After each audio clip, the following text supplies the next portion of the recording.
لیلۃ القدر یعنی شب قدر میں آپ یہ ایک نماز ضرور پڑھیں جو میں ابھی آپ کو بتانے والا ہوں، اور میں ہی نہیں بلکہ نبی اکرم صلی اللہ علیہ وسلم نے اپنے چچا حضرت عباس رضی اللہ تعالی عنہ کو یہ نماز سکھائی اور کہا کہ عباس، اس نماز کو پڑھنے سے تمہارے اگلے پچھلے چھوٹے بڑے کھلے عام کیے ہوئے گناہ یا چھپ کر کیے ہوئے گناہ، ہر طرح کے گناہ معاف ہو جائیں گے۔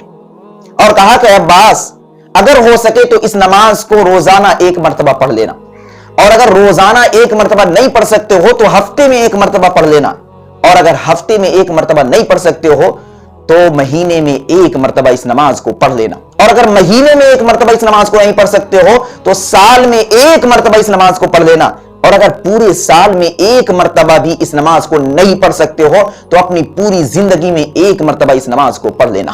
آپ جانتے ہیں کہ وہ نماز کون سی ہے؟ اس نماز کا نام کیا ہے؟ تو اس نماز کا نام ہے صلاۃ التسبیح۔ یہ وہ نماز ہے کہ جو عام نمازوں سے ہٹ کر ہے۔ اس نماز کے پڑھنے کا طریقہ دوسری نمازوں سے الگ ہے، اس لیے میں دو طریقہ آپ تک پہنچا رہا ہوں۔ ان دونوں طریقوں میں سے کوئی ایک طریقہ بھی آپ اختیار کر لیں تو آپ کی صلاۃ التسبیح مکمل ہو جائے گی، آپ کی نماز درست ہو جائے گی۔ سب سے پہلی چیز تو آپ یہ جان لیں کہ اس نماز کی نیت کس طریقے سے کریں گے۔ تو دیکھیے، نیت کرنے کا سب سے آسان اور سمپل طریقہ یہ ہے کہ آپ جان لیں کہ نیت کہتے کسے ہیں تاکہ نیت کرنے میں آسانی ہو۔ تو نیت نام ہے دل کے ارادے کا۔ آپ دل میں جو سوچ لیتے ہیں اسی کا نام تو نیت ہے۔ آپ نے دل میں یہ سوچ لیا کہ میں 4 رکعت صلاۃ التسبیح پڑھنے جا رہا ہوں یا پڑھنے جا رہی ہوں، بس آپ کی نیت مکمل ہو گئی۔ اس کے بعد آپ اللہ اکبر کہتے ہوئے نیت باندھیں گے۔ پہلا طریقہ میں بتانے جا رہا ہوں، نوٹ کیجئے گا۔ اللہ اکبر کہتے ہوئے آپ نیت باندھ لیں گے۔ نیت باندھنے کے بعد آپ ثنا پڑھیں گے۔ ثنا پڑھنے کے بعد اعوذ باللہ اور بسم اللہ کر کے آپ الحمد شریف پڑھیں اور اس کے ساتھ کوئی سورت ملا لیں، کسی سورت کی تلاوت کریں۔ سورت کی تلاوت کرنے کے بعد، قرات سے فارغ ہونے کے بعد آپ کو رکوع میں نہیں جانا ہے، بلکہ رکوع سے پہلے ہی آپ کو 15 مرتبہ تیسرا کلمہ سبحان اللہ والحمد للہ ولا الہ الا اللہ واللہ اکبر پڑھنا ہے۔ قرات سے فارغ ہونے کے بعد رکوع میں جانے سے پہلے 15 مرتبہ آپ کو یہ تسبیح پڑھنی ہے۔ اس کے بعد اللہ اکبر کہتے ہوئے آپ کو رکوع میں جانا ہے، رکوع کی تسبیح پڑھنی ہے، اور پھر رکوع ہی کی حالت میں 10 مرتبہ آپ کو تیسرا کلمہ پڑھنا ہے۔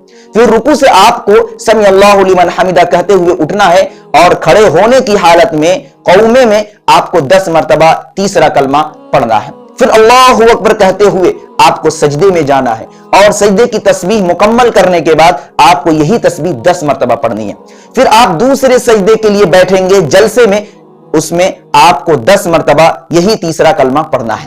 پھر آپ کو دوسرے سجدے میں آہستہ آواز میں اللہ اکبر کہتے ہوئے جانا ہے اور سجدے کی تسبیح کرنی ہے، اور اس کے بعد آپ کو تیسرا کلمہ 10 مرتبہ پڑھنا ہے۔ اس کے بعد آپ کو دوسری رکعت کے لیے اللہ اکبر کہتے ہوئے کھڑا نہیں ہونا ہے بلکہ بیٹھ جانا ہے، اور بیٹھ کر 10 مرتبہ آپ کو تیسرا کلمہ سبحان اللہ والحمد للہ ولا الہ الا اللہ واللہ اکبر پڑھنا ہے بیٹھ کر۔ اب دوسری رکعت کے لیے آپ کو بغیر اللہ اکبر کہے ہوئے کھڑا ہو جانا ہے۔ اس طریقے سے ایک رکعت کے اندر 75 مرتبہ یہ تسبیح پڑھی جا چکی، آپ شمار کر سکتے ہیں، جوڑ سکتے ہیں۔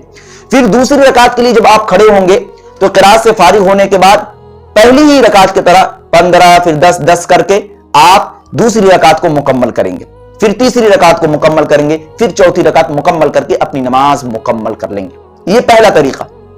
اب دوسرا طریقہ جو اس سے کچھ آسان ہے وہ یہ ہے کہ آپ صلاۃ التسبیح کی نیت سے آپ نماز پڑھنا شروع کریں گے، اللہ اکبر کہتے ہوئے آپ نیت باندھیں گے، اس کے بعد ثنا پڑھیں گے۔ ثنا پڑھنے کے بعد قرات سے پہلے ہی آپ کو 15 مرتبہ یہی تسبیح یعنی تیسرا کلمہ سبحان اللہ والحمد للہ ولا الہ الا اللہ واللہ اکبر پڑھ لینا ہے۔